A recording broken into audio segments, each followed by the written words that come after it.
Hey, what's up, everybody? Bobby Duncan here. This is a continuation from the first one. I was talking about solar panels, and then I had a massive brain fart and realized it was easier just to turn off the phone and review what I was talking about. So, yeah, my whole beginnings was always like, okay, what am I supposed to do? What does everybody else do? I guess that's what I'm supposed to do. And then after I do it, I'm like, why is this being done? So, I get off grid and I go get the 100-watt solar panels. I get the solar regulators that are good for the 100 watts, which I hook them directly into the solar panels. Then I go and I get the 12-volt batteries, hook in the 12-volt batteries. Then I go to AutoZone and I get an inverter. And when the little light turns green on the controller, it means, hey, this battery's done. So I then plug in the alligator clips and I allow it to charge as I'm using what electricity I need. But then I'm thinking about it and I'm like, what do I need? I mean, I could go get a bunch of USB powered fans, but I could also get USB powered battery packs. And I could run those fans off the battery packs. So now my big old 12-volt battery is just charging little baby battery packs, which is pretty cool. It works. And then I'm like, all right, well, what else do I do? And then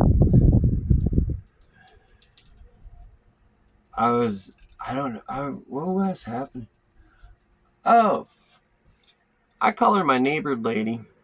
But basically, because I got the 3 acres of land, I put an ad on Craigslist the early days, and I'm like, hey, I'm trying to start like a commune, like a hippie commune thing, like a hostel meets a hippie commune. And, you can only stay here for X amount of time. She's been here for like 2 years now, and I've never collected a penny off of them for rent. I was always taught that for every dollar you collect from rent, Uncle Sam wants two. So I was like, well, fuck that. I collect Social Security. I'm not trying to lose Social Security for collecting a rent. So I'll let them stay on the property for a little bit. And since the boyfriend, we're not going to use names, just out of respect for them. But since the boyfriend has an engineering degree and knows mechanics and whatnot, all right, cool. Maybe if they're still around after I pay off the land, the money I was using to pay off the land, by the way, that's July, and full disclosure, $300 a month. It was like $304.14 because they had to do taxes and whatnot. So now, after July, in theory, that $300 I was spending on, paying off the land, now I can go on Craigslist and I can find some random stranger that's getting rid of like thousands and thousands of pallets. And I'm like, hey, I will pay you to load up your pallets onto a truck and bring them out to me. I look at it as the ability to help out with the local economy, keep it local. I look at it as if I show up, I got to fight the spiders and the snakes, and I got to figure out which pallets suck or which pallets are good enough to take. You're the one selling them. You're the one that wants to get rid of them. So how about I pay you $20 extra and you deliver them? And it's not just pallets. It can be whatever it is. But in my mind, at first, I was like, ooh, I'm gonna go find a bunch of homeless people and bring them onto my community, and it's gonna be like Pokemon. And then we're all gonna work together in this weird little hippie Smurf village hostel campground thing conglomerate. And instead of you paying rent, which I could easily say, oh well, rent is $300 a month, I could say, instead of you paying me rent $300 a month, since we have a community outdoor bathroom, because this is California, you could build a shed up to 120 square feet before you need a permit. And since we're so far out of town, they're not going to run lines. We're like 10 miles of houses that have wells before you get to where my property is, and my property's up the hill. So we definitely have to bring water from town, and bucket showers or figuring it out from there, from water tanks and all that. That would be important. So the theory would be that I would credit you your monthly rent provided you always took care of water. And then the next person comes and I'm like, okay, you're in charge of everything that goes inside the bathroom. That is your monthly rent. So all the toilet paper, the toothpaste, the toothbrushes, fucking, we got women on the property. Guess what? You're buying tampons and that goes towards your rent. Sorry. But once you get to 300, you've reached your limit. If you didn't get to 300 and I don't notice and nobody complains, well, guess what? It is what it is.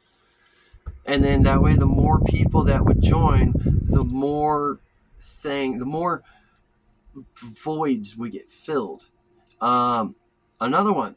You could drink water out of a soda can. You could drink soda out of a soda can. Hell, juice comes out of a soda can. Energy drinks, coffee, they all come out of aluminum cans.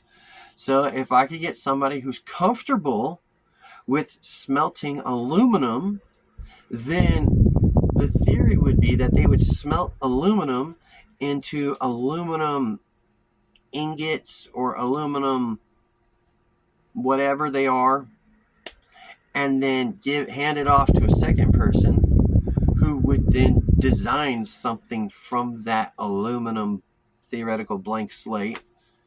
I'll give you an example. A knife. I've been to lots of arts and crafts fairs, especially as a child. My dad used to run a lot of them. And you would find people that would either have really old, rusty knives that they didn't want to throw away, or they would smelt an aluminum knife that was never meant to be used, and that way they could use wood and do the handle and everything, and it's a replica. It looks like a real knife, but they would also paint something on there. So it would be like a cabin in the woods with a moose drinking water from a river, and you would sell it as an art piece for like $20. Well, 15 miles into town, which is the one and only grocery store, right across the street is the 7-Eleven, and right across the street from the 7-Eleven, diagonal from the grocery store, is a dirt lot that kind of becomes a makeshift garage sale, yard sale, flea market on the weekends.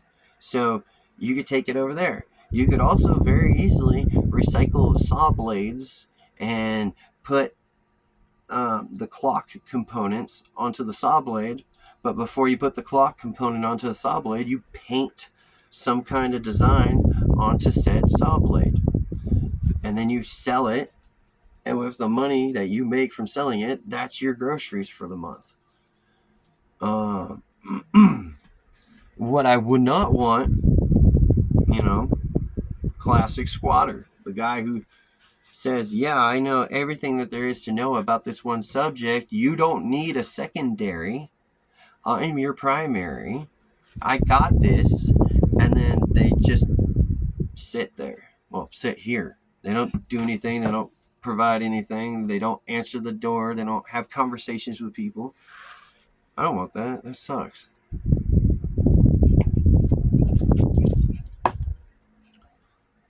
So that was my original hope, but come July next month, when the land is all paid off, I'm going to go back to that.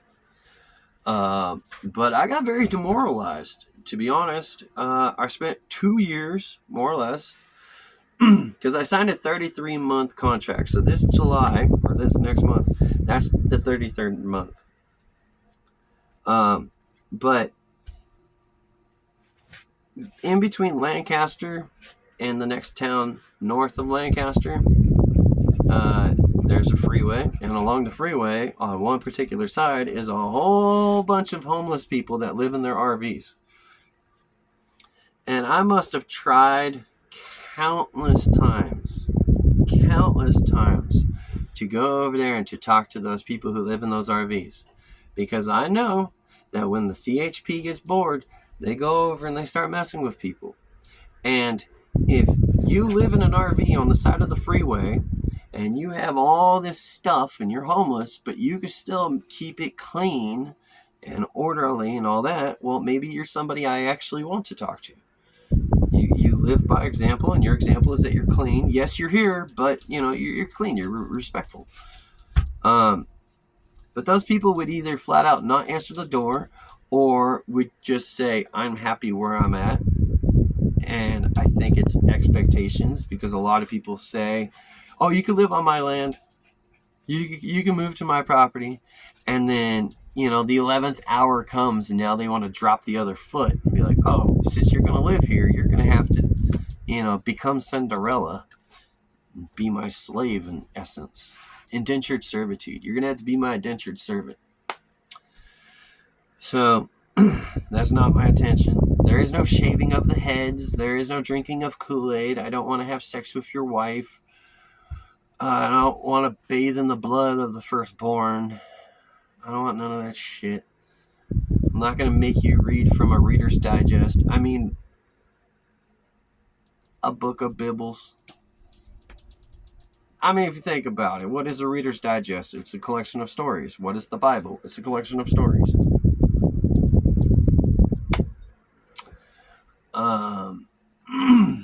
Let's go back to this before I get into a stupid rabbit hole. Who? Bobby Duncan. Where? Antelope Valley. What am I doing? Living off grid. Trying to get other people to live with me. Mainly because, in truth, I am the oldest of 3 children, and my parents, they wanted kids when they were established. I was the reason they got together. We have not talked in 26 years. I have the text messages, or lack thereof, to back it up, and I would love more than life itself to talk shit. But the reality of it is, nothing's going to change. So, what happened. It's done. It's over with. It sucks, but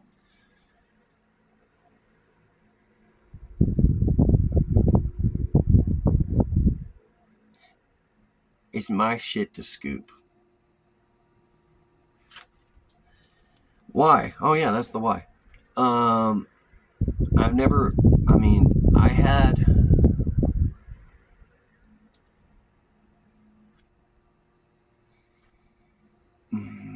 not religious, but I swear there's going to come a lightning bolt is going to come for me.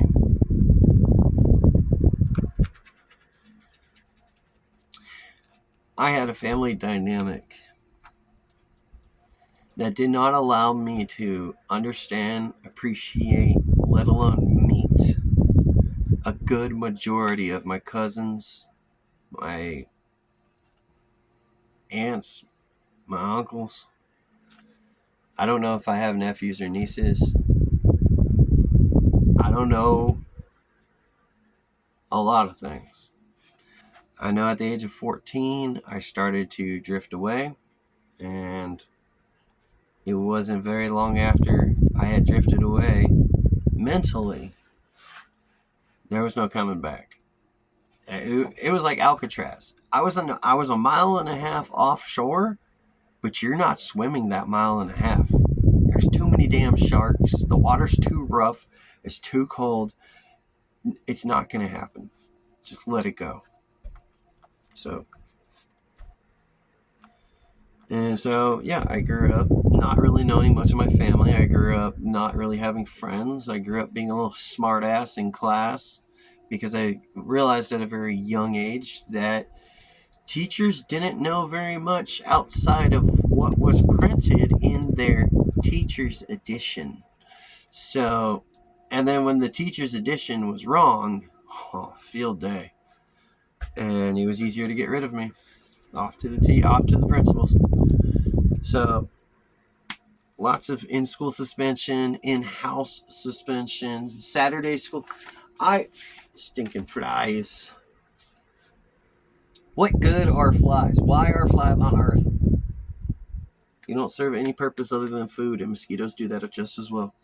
So I was one of those kids that had Saturday school the Saturday before school started.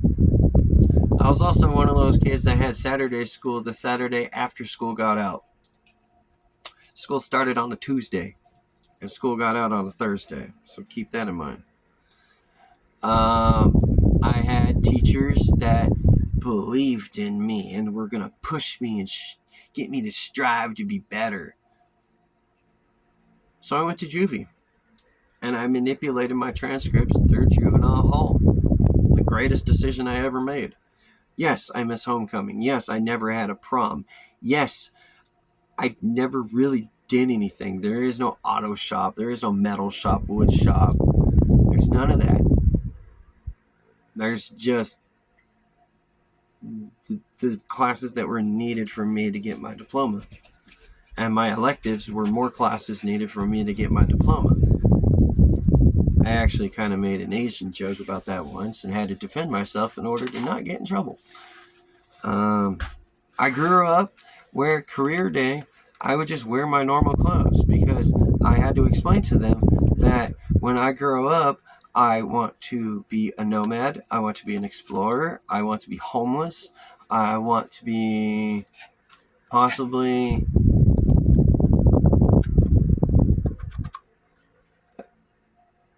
kind of like a CIA agent, because oh man, it got me too. Because a CIA agent is the only one who's allowed to go undercover, and if they get caught, they could kill you, whereas everybody else has to put their tail between their legs and run.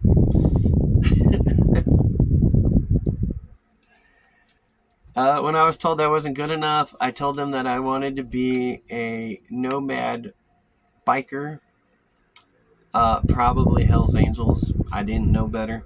I still don't know better.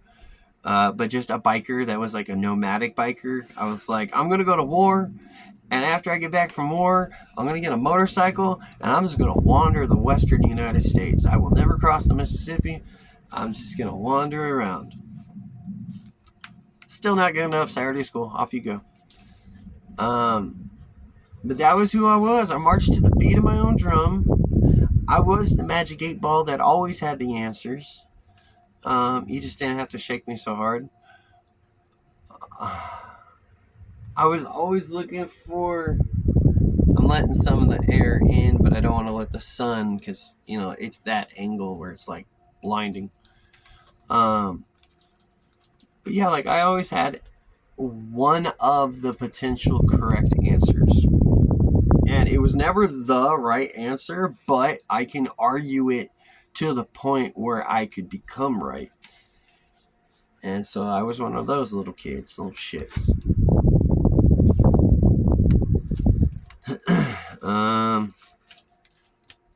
Who, where, what, when, why. When.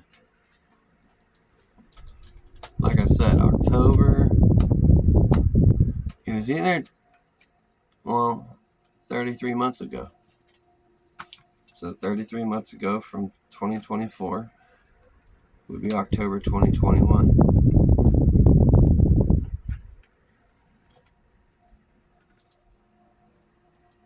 Somebody out there is laughing right now, but you know what? I don't give a fuck, because that's what I do. I make people laugh. I've never been scared of public speaking. Talking in front of people is fun. I've just lacked the subject matter, I suppose. It's kind of hard to get people to give a shit about the words that come from your mouth if they don't understand or want to understand the words that are coming from your mouth. I'm looking through my notes to see if I could bring anything else to the table.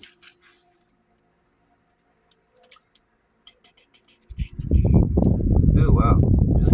Huh?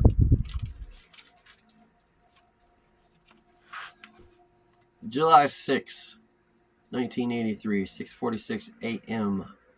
Day I was born, the moment I was born. From 1983 to 99, early childhood and school. Try to avoid. January 2000. January 99 to 2000, various jobs. No real success. That was always my thing. I could get the job, but I couldn't hold a job for like more than 3 weeks. And I was the great. Okay. There's 2 jobs that I love the most, and there's 2 jobs that, because I had to do the most, I guess that's why I love them the most. But number 1 is washing dishes. Just leave me the fuck alone. Let me put on my earbuds. Let me wash dishes. Leave me alone. Number 2, but it's also tied as number 1. Give me the front cash register. Not necessarily the drive-through because the interactions are a little too quick, but give me the front register because when there's nothing to do, I could go get the ice, I could go wipe down the tables, I could go sweep the lobby, if that's what it's still called. I could do things. My issue is you want me to do all this stuff inside, and then you want me to go outside and sweep the parking lot. Then you want me to jump inside the dumpster and go scrounge for a bunch of food trays. No, I'm not doing that. And then on top of that, since I'm the face of the company, why is the face of the company scrubbing toilets? Shouldn't that be the dishwasher? Because the toilet is literally getting washed? I don't know. It was kind of my argument. Like, nah, I'm not doing that. I'll quit. I also grew up with parents who were more than willing to steal. They could call it collecting rent, but they stole paycheck after paycheck to the point where I had to sneak in and get my paycheck a day early and then put it in the bank. I had to talk to the manager of the Bank of America and be like, I don't give a shit what police uniform my dad is wearing. You do not let him into my account, which they still did.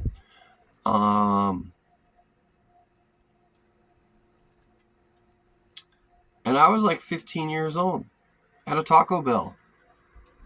So I was like, well, fuck it then. I quit. I'm still going to get fed. You have to legally feed me.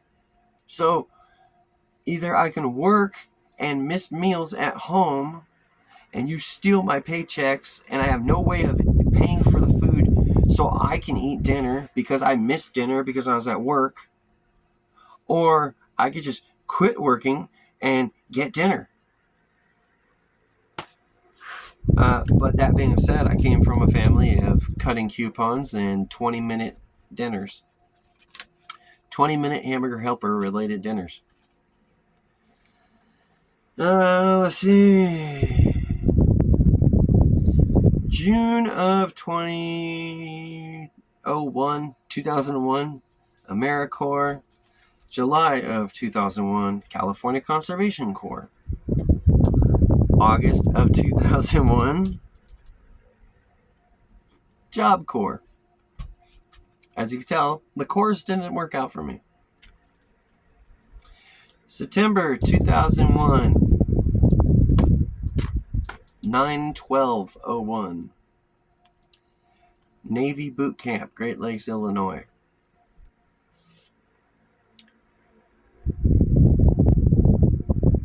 October 18th, 2001, discharged, RE4, erroneous entry. If you're going to take Ritalin, you're going to need a waiver. If you're going to be mentally fucked in the head, you might need a waiver for that one too. I was discharged under nuts and bolts, by the way. There's 3 classifications. There's pregnant chicks, drugs and thugs, and nuts and bolts. I was nuts and bolts, which put me on the 3rd floor. Drugs and thugs were on the 4th floor, and the pregnant chicks were on the 2nd floor because, if you go into labor, it's easy. And every time they had to relay messages, they would ask us to relay the messages up to the drugs and thugs because the drugs and thugs saw a female and she's pregnant. So what's the worst that could happen? She's already pregnant.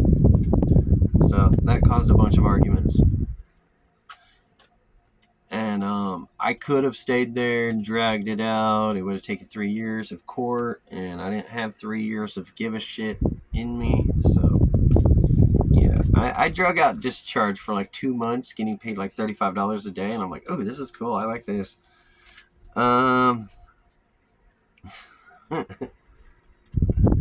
Let's see, November of 2001 to February 2001, I lived with my grandparents. I gave that a try. Lasted 2 months. They're both dead now.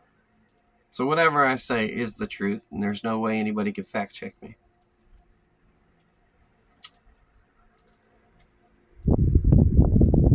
There's a reason why a shark is not at the aquarium. We'll leave it at that. And it had nothing to do with aggression either. It has to do with the space needed.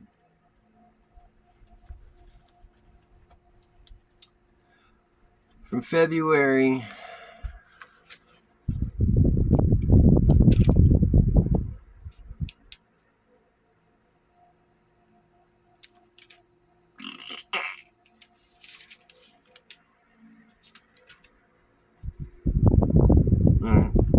From February 2001 to March 2008 was basically me nonstop wandering around America. I would get a wild hair up my ass, and there's a garage sale down the way. They're selling a lady's bike with the bike trailer. It has to be sold as a set. It's $50. I buy it. I have a hiking bag already. I take the hiking bag, throw it in the bike trailer, and off I go. Where do I go? That's the fucked part. Because a lot of people, with my next statement, they're going to be like, oh, that's so cool. No, it's not. It's really fucking not. I was homeless. I didn't know where my next meal was going. There's this thing called zombie mode, where you don't know where you're going, but you just keep moving. And I was in zombie mode for the better part of 7 years. Kansas, Oklahoma, Nebraska, Michigan, New Jersey. I had to try to cross the Mississippi. New Jersey, North Carolina, South Carolina, Key West. I live like a hobo. I live like a gypsy. I lived like a carny. I kind of had those jobs, but entry level, parking cars, selling tickets. And it was like for the weekend. So it's not even something that I could brag about and be like, oh, you should have been there. No, like it would literally be this guy picks me up on the side of the road because he thinks I'm hitchhiking, but I'm actually just walking down the road. And he goes, hey, I got a gig at the county fair 2 towns over. They pay $100 a day and you're parking cars. Do you want in? And I'm like, yeah, okay, let's do it. And so at the end of the day, I go looking for that truck because that's the dude that brought me there, and that truck's gone. So I'm like, I got $100 in my pocket. I got my shit with me. Okay. I had people driving 18-wheelers that would be like, hey, do you want to ride? And I'm like, not really, because if I get in a car, I get there faster, and I don't know where there is. And they're like, even better, I'm bored as shit.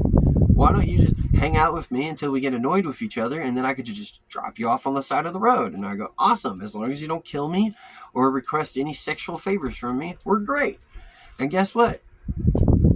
I'm still alive and no sexual favors. I'm still a virgin in my butthole and a virgin in my mouth too. Imagine that. And I guess you could also say a virgin in my own hand. Although not my own virgin. April 2004 was when I officially started receiving Social Security and disability checks. I walked into the office one day and I said, hey, I'm going to start selling drugs and I'm going to become a hitman for the gang that I sell drugs for because I can't hold a job for more than 3 weeks. And they said, hold on. What hospital did you grow up with? And I go, oh, Kaiser Permanente. And they go to Kaiser Permanente, go get a copy of everything that has your name on the file. And I go, awesome. And I did. And I came back. And they said, what happened? And I go, well, they said normally it's free, but they had to go through so much paper that they had to charge me something. And she goes, okay, how much did they charge you? And I said, well, they said that they were going to charge me $1 for every bundle of paper, and it came out to $26. So I have 10 milk crates full of paperwork in the car. I'll be right back with the other 9 milk crates of paperwork.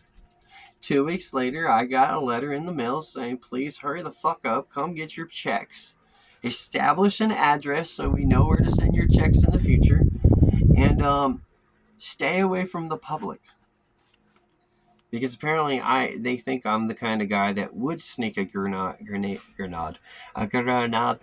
onto a military base, or spit in your food, or cause road rage, or start like a 32 car pile up on the freeway. You know, treat real life like it's GTA, but I haven't done it yet.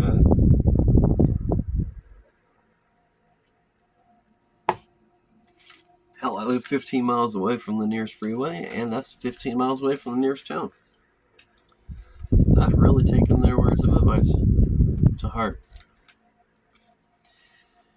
From April 2008 to September 2008, I hiked the Pacific Crest Trail north. Okay, so here's the thing. In the 7 years I was wandering America, I did hop on the Appalachian Trail, but I never completed it. I hopped on the Continental Divide Trail, but I never completed it. I also hopped on portions of the Pacific Crest Trail, but never completed it. But, as it is written in the Red Book, from April to September in 2008, I did complete it, which means that I walked from the southern terminus in Campo, California, 1.1 miles south of the Green General Store, all the way up to the northern terminus, which is technically 8 miles away from Manning Park, but you're better off just turning around and walking the 30 miles back to Hart's Pass, because then you can hop on the bus, which will take you into town. October 2008 to April 2009, Quartzsite, Arizona. For those that know, you know. For those that don't, you should YouTube it. It's pretty special.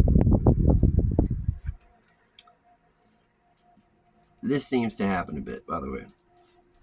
April 2009 to September 2009, Pacific Crest Trail North. What the hell? Oh, that's why. It's supposed to be, I started April 2000. Okay.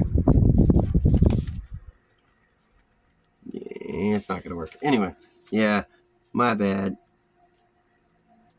That's why I was looking at it and go, hold on, that chronologically does not fit. Alright. So, from April to September, again, 2009, Pacific Crest Trail North. And then, again, October to April, Quartzsite, Arizona. And then, April to September, 2010, Pacific Crest Trail, northbound. And then, October to April, it. I wanted to go to somewhere besides Quartzsite, Arizona, because they don't necessarily have public showers. There are one or two places where you can do public showers, one of which is actually a laundromat, which is surprising, on the main road. But I heard of like Imperial Dam. They had their own showers. What's the other one? Tamarack. But Tamarack was a huge mistake. That's literally the middle of nowhere. But it's all BLM land. And for me, BLM means Bureau of Land Management. Bureau of Land Management. I don't edit, so I just keep in the funny shit. So I called it the southern border. But you're still Quartzsite, Arizona, more or less. But I was just wandering around a bit more. You know, itchy feet. May 2011 to November 2011, I did what was called the American Loop, which was on a bicycle. And it was one of the few times where I decided to go without a bicycle trailer or a hiking bag. I got a Nishiki mountain bike from like the early 90s. And I put the luggage rack on the front, the luggage rack on the back. It was a hardtail, so the suspension was only on the front. I had two handlebar bags, one facing forwards, one facing backwards. So that way I had snacks in reach. And what is that? May, June, July, August, September, October, November. 7 months. But I know I cut off a lot. Like, I didn't go. I went through the panhandle of Florida, but I did not go down to like Miami or Orlando. I definitely did not touch New Hampshire or Maine or Vermont. But I went through like the 5 boroughs. I made that a purpose. I was like, ooh, I'm in New York. I'm going to go through the 5 boroughs. Yeah! Stupid fucking tourist. Chopped off Michigan, chopped off Minnesota and Wisconsin. But it was more or less an American loop. November of 11 to March of 2012, back to Quartzsite, Arizona. And then March to October 2012, I hiked the Pacific Crest Trail again. At this point, I had hiked the Pacific Crest Trail so much, I was starting to run up the hills, run down the hills. I was getting to the point where I was no longer hiking with 45 pounds. I could justify hiking with 25 pounds. There was people literally throwing up on the side of the trail. I would pick up their backpack and carry their backpack up the next hill and leave their backpack on top of the hill under the shade. I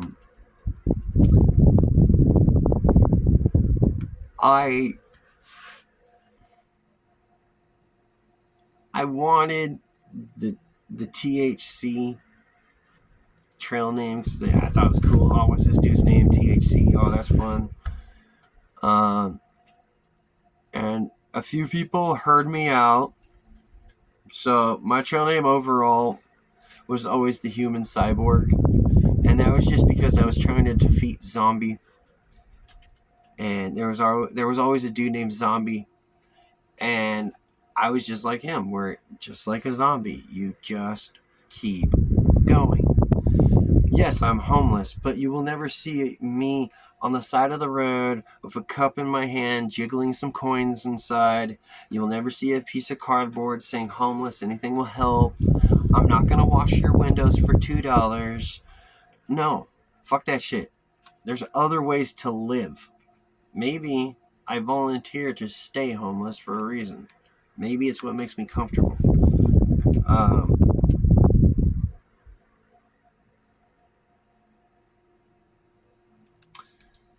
Anyway, then let's see, October to March. God damn, fuck.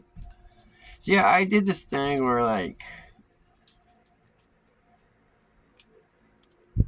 what did that lady call it? Dream stealing. Because somebody would come up and be like, man, I sure wish I had the time that you had. Because if it was me, I would go and hike around the rim of Lake Tahoe.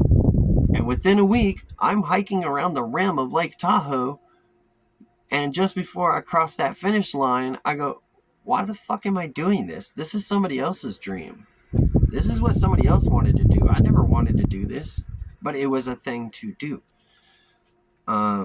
You would go to like a KOA campground and you would talk to people and, oh man, that'd be so cool. I would go do this. And sure enough, there I go. And why are you doing that? So I spent from October to March 2012 to 2013, March of 2013, bicycling around the western United States. I'm trying to keep this as broad of an overview as possible. I was going to do this on a live stream, but if I do a video, I can refer people back to a video and say, just watch the video. And then from that, you can say, okay, at this point in the video, you say this, here's my question. And then I can talk about it further in depth later on. April to September 2013, I bicycled around the east of the United States. It absolutely sucked. It sucked because of my attitude. I'm not gonna lie. It sucked because of my attitude. I didn't want to be there. I still don't want to be there. I don't like the states east of the Mississippi. It doesn't matter if it's New York, Florida, Georgia, Maine. The other states in the middle that I'm going to stay away from, like Tennessee or Virginia, West Virginia, because, you know, I don't have a map in front of me and I'm slightly inebriated. But I just don't want to be there. I don't. There's no way around it. It's a mindset. I think it might be a culture thing. I don't understand it. I don't want to understand it. I don't want to be there. So, from April to September, I forced myself to be there. I hated it. And yet, I have nothing negative to say about it, other than I hated it overall. October to April. October 2013 to April 2014, back to Quartzsite, Arizona. Back to familiar waters. From April 2014 to January 2015, I attempted and completed what I call the Pacific Crest Trail flip-flop through hike, which means I went from the southern terminus in Campo, California, to the northern terminus just south of Manning Park, Canada, back to the southern terminus in Campo. So if it's 2,650 miles, I doubled that because I literally walked, turned around, and came back.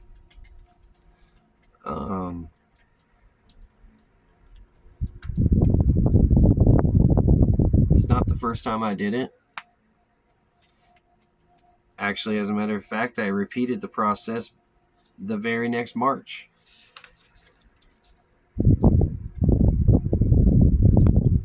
I don't remember it. I do if I sit down and write it down. Obviously, that's what's in my notebook here. But again, you know, is that multiple personality? Is that borderline schizophrenia?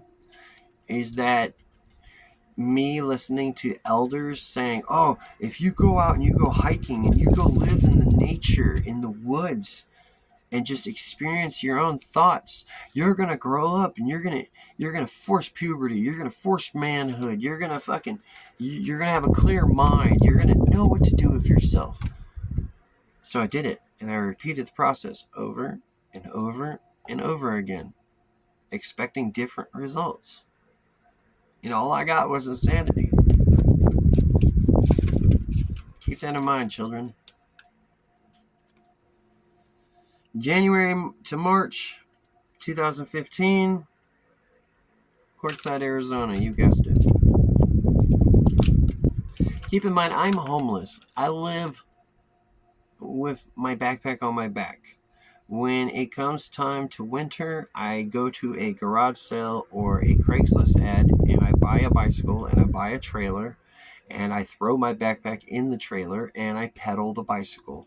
I generally go to Quartzsite, Arizona because it's $150 to $160 for me to have a place to stay for what is, I think, like 7 months. It's literally the middle of October to the middle of April. So, well, or Columbus Day to Tax Day.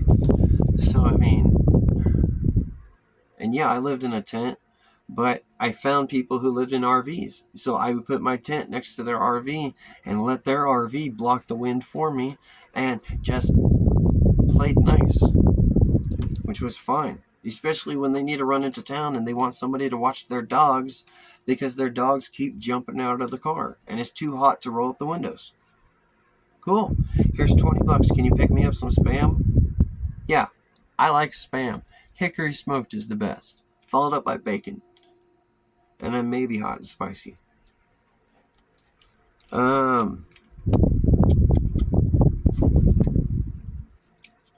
As I turn the page, some difference. January 2016 to March January. January 2016 to March 2016, I worked at a weed farm in Oregon. I was a weed trimmer, and I lived in what is effectively a flop house. The company knew about the flop house. They knew about all the mail that the government kept sending about electronics and water and sewage. And they let the government get involved and quite literally beat down the door one morning and say, you got 20 minutes or else we're going to put handcuffs on people. So I left.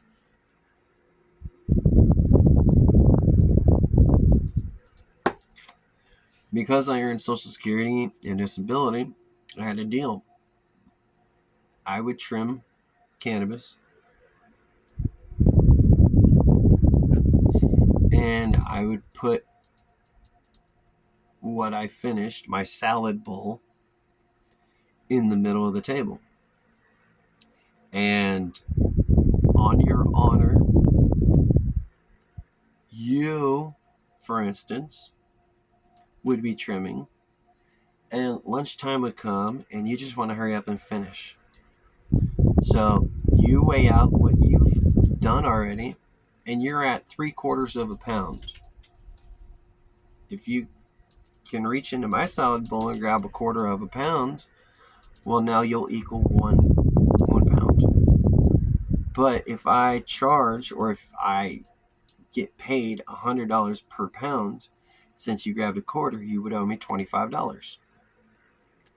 So I was the give a penny, take a penny aspect of that. And a lot of people wanted to move on to the next strain. They wanted to move on to a cigarette break or a smoke break. They wanted to go and talk to their friends. They wanted to go out to lunch. Whatever the excuse was, I had a salad bowl. It was a freakishly huge salad bowl full of already trimmed, finished product. And you would dip into it and you would get what you need to level out your bag, whatever your bag was. And then I'll take whatever you never finished. And since you could smoke what you're trimming, a lot of people, they Bubble Yum. Bubble Yum is one of the shittiest brands out there. And everybody thinks it's going to be great. And it's a sativa. And it doesn't get you high. It sucks. It's the greatest weed for waiters and waitresses ever, but it's not good weed at all. And, they're like, I just want to get past this. Bobby, you done with your salad bowl yet? Let me get past this.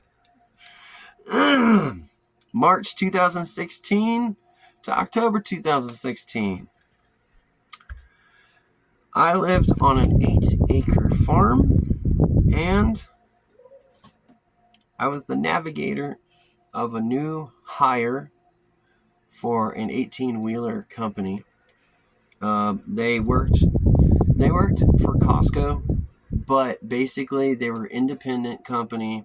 The guy won the lottery, instantly bought like 5 trucks and like 10 trailers, and then just started hiring random people. One of the people that he hired, he figured he should hire a female truck driver, and sure enough, she played the female card real quickly. So I became the navigator to the truck, even though I don't have a CDL myself, but I do know how to read a map. And I do know how to navigate properly. And I know how to go in and ask for directions. I have awesome people rapport. And she looked at me like her little brother. So I manipulated that situation. And, for the most part, let's see, March, April, May, June, July, August, September, October. That's 8 months. Yeah. But I think with her in particular, it was always like 2 weeks on and then like a month off because I needed a break. She was a lot to handle.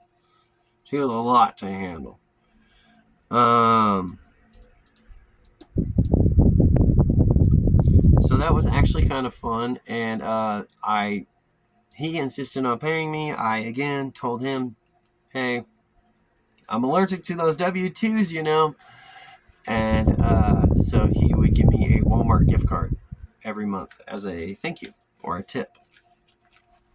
So Walmart is everywhere. It's a nice stop for a truck. And it was Costco distribution. So you would go, for example, you would go from Gilroy, California. You would pick up baby spinach. You would then take it to Peoria, Illinois, and you would drop it off at a distribution hub. You would then drive across the street to the Pilot gas station and sit in the parking lot and wait for, well, I guess he was an operator, dispatcher, and he would choose another job. And a lot of times we'd have to then go to Columbus, Ohio to go to the Smithfield factory, and we would pick up Smithfield sausages and salami and dried meats and all that, lunch meats, sausages, whatever. And we were a refrigeration unit, but we could pick up other stuff. And then we would take that to Tracy, California. When we're in Tracy, California, after all said and done, he would then drive across the street to the 7-Eleven, which also doubled as a truck stop because there was a bunch of dirt, parking lots around there. And then she would whine and bitch that she needed a couple days off. So he would say, okay, I'll meet you in Santa Nella, which is literally a glorified truck stop mixed with every single fast food joint you could think of. And it's right next to Los Banos, California, which was where we were based out of. And she would drive to the truck stop in Santa Nella, where the operator dispatcher would meet her, allow her to use his vehicle, personal vehicle, while he then drove the 18-wheeler through the town because he didn't have confidence in her to get to the yard. Oh, don't you know? So, needless to say, when she started fucking with me, I decided I was going to take her off the freeway and into Frisco, Colorado, and through Breckenridge. And you know what? Let's go ahead and take this 2-lane literal peak, cliff on the right. Let's go ahead and take this pass over here. When your navigator says take a pass, don't fucking listen. Not unless there's 4 lanes on the road. I mean, come on, man. Don't fuck with me, man. I'm the navigator. What are you doing? Anyway, from October 2016 to March 2017, I lived in the Philippines, about 6 hours north of Manila. That's actually where my son lives. So we're not going to talk about that. I came back March 2017, immediately picked up a backpack from the IKEA. Not the IKEA. Fuck, what is that place called? REI. Immediately picked up a backpack from REI, went across the parking lot and got the cheaper version of everything else from Walmart, and went back on the Pacific Crest Trail from March 2017 to August 2017. I was mad. I cranked that bitch out quick, but I did not break any records. From August 2017 to October 2017, I hiked the Continental Divide Trail. I started at the northern terminus. I ended at the southern terminus. I did not hitchhike anyway, but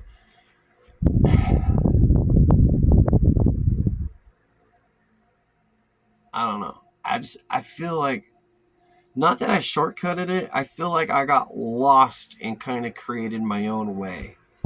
And a lot of people say that's basically what the Continental Divide Trail is. It's a series of trails, and you just kind of pick your own path as you go this general direction. But I don't know. It's a weird. It's complete. I feel complete, but it's a weird complete. It's hard to describe. Almost done, by the way. October 2017 to March 2018, I lived in Quartzsite, Arizona. Long-term visitor parking, or long-term visiting area, LTVA.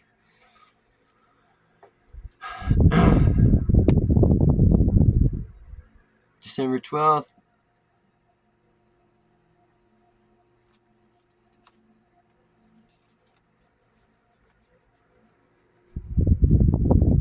December 11th, 2018.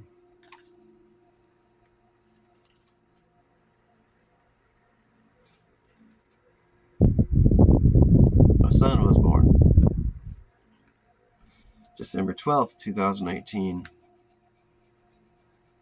I was told, as his mother got into someone else's car, I don't know where you're going or what you're doing, but me and my son are going home.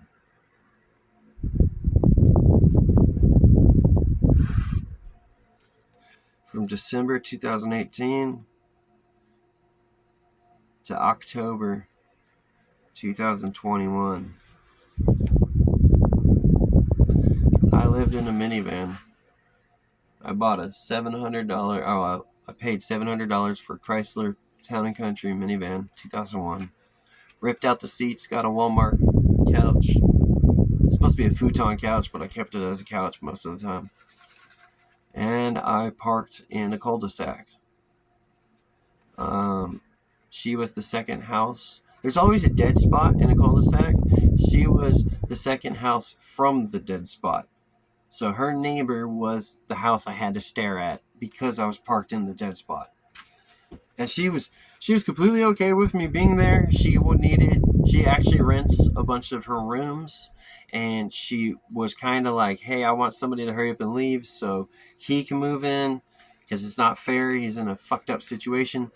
And the people who were there were just, they were happy and they didn't want to leave. So they didn't leave, and I just stayed in the van. Lucky for me, like 5 miles away was Walmart, Target, Planet Fitness. So, I mean, hell, I could walk a mile, hop on a light rail. The next stop, I get off, walk another mile, and I'm at the Planet Fitness, take a shower, come back. Those things. I figured it out. October 2021, bought land, Rosamond. I knew I wrote it down somewhere. October 2021, bought land, Rosamond. Moved in. That's it. That's the last thing I wrote down. And I've been here since October 2021. I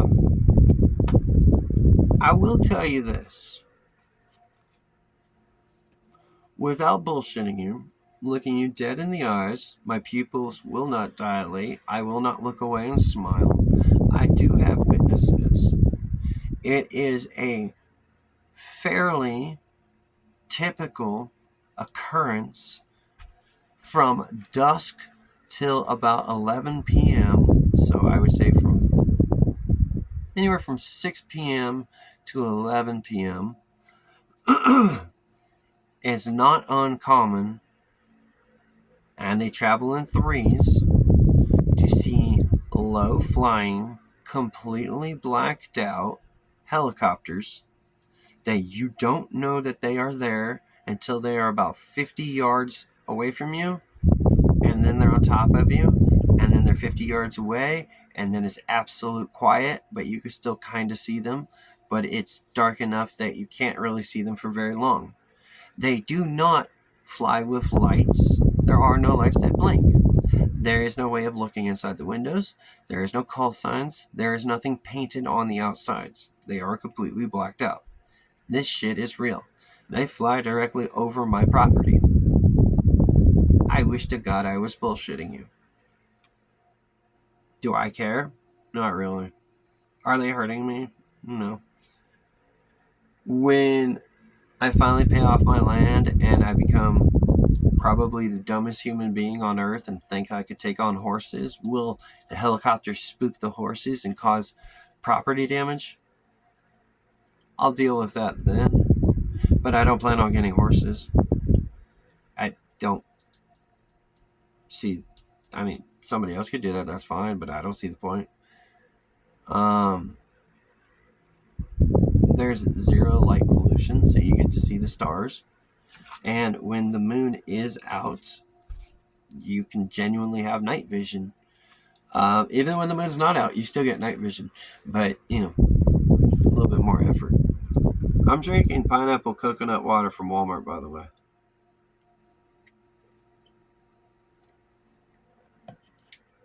It's just I dropped the can and it dented the mouthpiece, so it's easier to pour it into a cup. Cool, I passed 1 hour, right on. How long is the average YouTube live stream? Is it an hour? Or can I go up to I don't want to go up to 5 hours. I don't want to go up to 5 hours. That's just dumb. But I guess I'd figure an hour 15. I love that my brand new Samsung A14 likes to overheat the moment that I start posting videos on YouTube and it starts uploading. It's very quick to overheat. It's kind of like owning a legal pad, like that yellow paper legal pad, because you can literally do one thing at a time. You cannot do multiple things.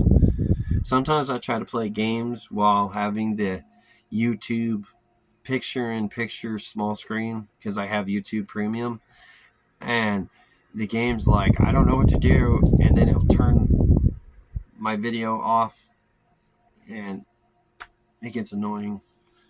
So, yeah. Sometimes just because you go to Samsung doesn't mean you get Samsung. It just means you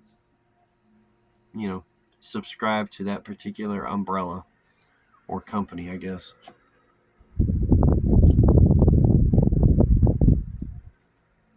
I thought I saw a fly land in my drink, but I guess not.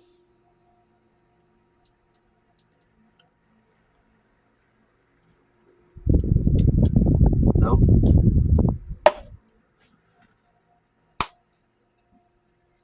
So, that's the notebook. I gave you a quick timeline. I gave you the who, the what, the when, the how, the where, the why, the when. Oh, nice.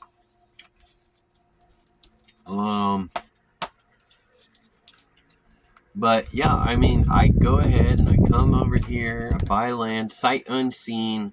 They just parceled out 2.5 acres, literally for me, because they were like, well, I got a spot, how much do you need? And I was like, I don't know, 2.5, 3, somewhere in between. I'm like, all right, we got this. I got to look at the deed. I don't know if it's 2.5 or 3 acres. I think it's 2.69 acres, some weird number like that. And since I don't have any neighbors for the next 2 miles, and I plan on building with tires out of a wall, are making a wall out of tires as a perimeter. I think I could just go ahead and kind of snag a little bit, a foot or two over here and a foot or two over there, and next thing you know, I got 3 acres. Like I said, you gotta go 15 miles down a country road out of an unincorporated town that has no street lights, no bike lane, no sidewalk, very few people. And then after you get to the after you start getting a knot in your gut saying, "Oh, I think I went too far," you have to realize you haven't even reached the halfway mark. You got to keep going. So then you get to about 15 miles down the road, and now you get to turn off the asphalt and onto the gravel road. Then you got to go up anywhere from 1 to 5 miles of asphalt. I'm not telling you. And it's beaten in asphalt, and there's some portions of it that look like it might have, or it's not beaten in asphalt, sorry, it's beaten in gravel. There's portions of it that look like they might have attempted to asphalt it, but not very much. But then there's gravel on top of the asphalt. So it's an asphalt road. From that asphalt road, you then have to turn off. God damn it, from that gravel road, you then have to turn off onto a dirt road. But that dirt road's like beaten in dirt, pretty well beaten in. And then after a distance of either 1 to 5 miles of beaten in dirt road, you will then turn onto another road, which is going to be soft dirt. And that soft dirt road connects to my property. And I walk that road with my dog every morning. And I'm pretty good at tracking. I do not welcome the challenge because I don't want you finding out where I live. Because, come on, have some dignity. But at the same time, like, I'm a lot like Yogi. Smarter than the average bear sometimes. No. And it's kind of trippy, though, when you go walking around, all of a sudden there's like massive paw prints, and you're like, oh shit, that's a coyote print. But it's weird because the coyotes will literally walk on the roads around my property, but they won't walk onto my property. Even though the bunny rabbits, the chipmunks, the squirrels, the field mice, the kangaroo mice, they're all on my property, but the coyotes will not step onto my property. Now, that might be because, especially in the winter, when it's too cold to go outside to go pee in a bush, I pee into what would be a cranberry grape jug, and I keep multiple jugs, and then when it's time to pour out said piss jug, I pour it out around the perimeter of the property, so maybe common sense. But then, maybe they just kind of say, you guys have a sanctuary.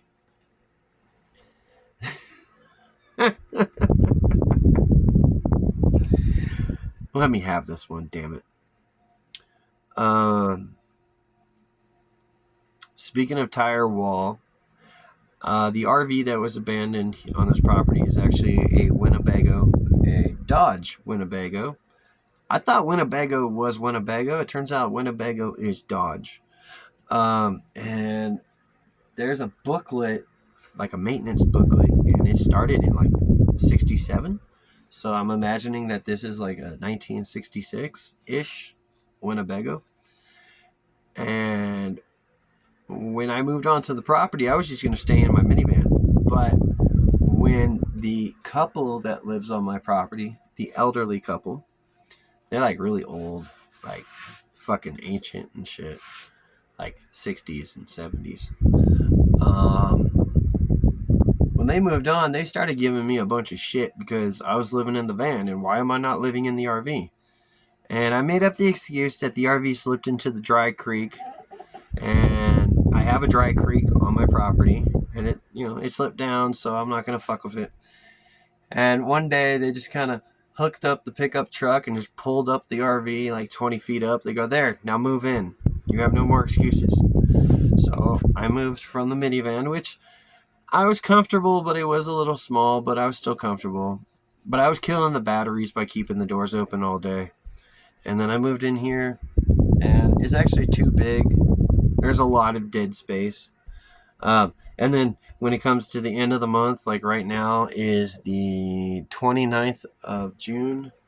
So I gotta wait like a day or two. And so it's pretty obvious when you run out of groceries, you're like, oh shoot, I got a lot of dead space here. But that's okay. Recently, ironically, I found out that I have what are called desert pocket mice. And it's only one, luckily.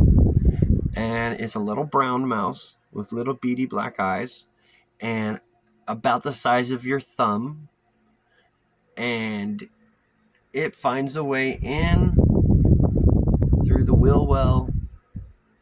But my dog is, when she's awake and alert, she's like, ooh, something's moving, attack. Because she's half Jack Russell, half Wiener dog. They attack the thing that moves. But they are known as baying dogs. So basically, as we all know, she'll catch the mouse, and she'll even squeeze tight enough for the mouse to stop fighting, but the mouse is not going to die in her mouth. She will not kill the mouse. Now, if the mouse starts fighting back, survival and all, then yeah, she'll start ripping her head back and forth. She'll start slamming the mouse on the ground, kind of like a really jacked up cop, like, submit, motherfucker.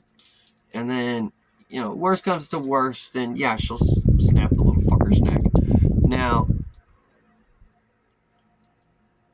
out here, I'm okay with that because it's more organic. I don't have any neighbors, so who's going to pay for pet poison? How do animals get rabies to begin with? Is it because a human being has interfered? Okay, well, let's go from there. Out here, I got fat squirrels, I got fat chipmunks, I got fat ravens and crows, I got fat sparrows. Everything that lives out here is fat. Nothing has their bones or their ribs exposed. Even when you do occasionally see the coyotes, which I've seen like 3 in the 33 months I've been here. I've seen 3 different coyotes, and they're all healthy. So I'm like, if you're going to eat something, this is the place to kill it and eat it. I mean, I got jackrabbits, I got cottontail rabbits, I got whatever you got, whatever you want, it's here. And it's about as organic as it's going to get. So if my dog is going to hunt a mouse, I don't want my dog to eat the mouse, and I know that my dog will not eat the mouse because she's killed lizards and not eaten the lizard. And I have to leave the lizard out for the birds to eat. But she's killed a chipmunk before, and then she'll take it out to the middle of the driveway and spit it out and walk away. So, like, without me prompting her, now that I think about it, without me prompting her, I have an example of her going, okay, this is what my dad does, so this is what I'm going to do. Yes, I killed it, but I'm not going to eat it. Here, let me spit it out in the middle of the driveway. I'll let the birds come. But she's also a sadistic little pup that sees a bird and goes, ooh, bird.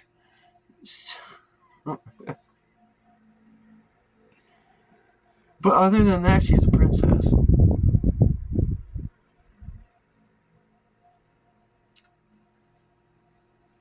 Alright. It's been an hour 15. Closing in on an hour 15. I got a little timer right here in the top.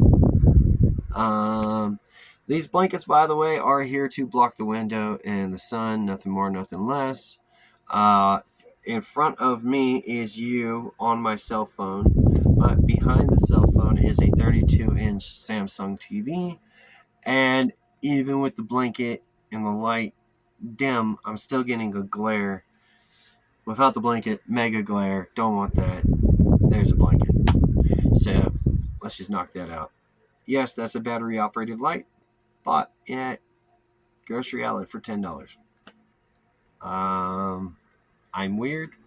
My electricity comes through solar panels and goes directly into an inverter, which I then plug in an Xbox One Slim and a 32-inch Samsung TV, and I use an old busted up watch for the stopwatch, and I'll play like anywhere from an hour and a half to 2 hours at a time, and then I turn everything off, and then I switch batteries to the next battery, and I go back onto Xbox and I play another hour and a half to 2 hours. And depending upon where the charge levels are, I could kind of manipulate it like this and keep it going the whole day. Or I could take these big chunks and I'm kind of playing with danger. But after about 2 hours, it really depends. I mean, right now I got a fan on, and this is like your typical desk fan. Here, let me show you. Typical desk fan, and that's plugged in, and I'm charging that battery. And technically, my TV is powered, even though I'm not watching TV. And that setup is good for like 6 hours. Now, my Xbox One Slim, after about 20 minutes and it settles down and it's genuinely doing what it needs to be doing, you're looking at 55 watts. The TV itself, just for it to stay on after about 20 minutes, settles down and all that, you're looking at another 55 watts. Well, if my panels are pulling in 100 watts, that means that my battery has to come up with the extra 10. So, how long do I get out of that? Well, after about 3 hours, my inverter might beep, but usually I stick with the hour and a half because I'm paranoid and I don't want to hear the freaking beeping. Plus, it's summer and I don't know, like, my batteries don't have a percentage. They have a charging and then fully charged. So until I spring for a better controller or a better charge controller. But I could easily say that I could get 2 hours each battery easy. So that would be 4 hours of Xbox. But we're talking about summer, a UV index of 11, absolutely zero cloud coverage, middle of the day. I don't know, maybe I could pull 4 hours out of each. I don't know. But again, I'm not at that point where I think I'm like 6 months in. Like, I've only had the batteries and the solar panels for like 6 months. So I'm not comfortable pushing the limits yet. I'm still pushing it just inch by inch. Anyway, it's been an hour 18. My dog's starting to get annoyed because she's like, who on earth are you talking to? Here, let me show you. This is Sky. Hi, Sky. Yeah, who are you talking to? I'm talking to YouTube.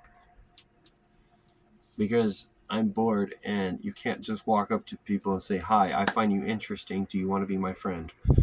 Apparently I have to go on YouTube and find followers and then have them follow me, but not actually be a cult leader. I just have to be a leader, but then I'm not really a leader, but then you are my follower and you are following me, but then at the same time, aren't we all just equal? See what I mean? I'm out of here. Love, peace, and chicken grease. I'm out.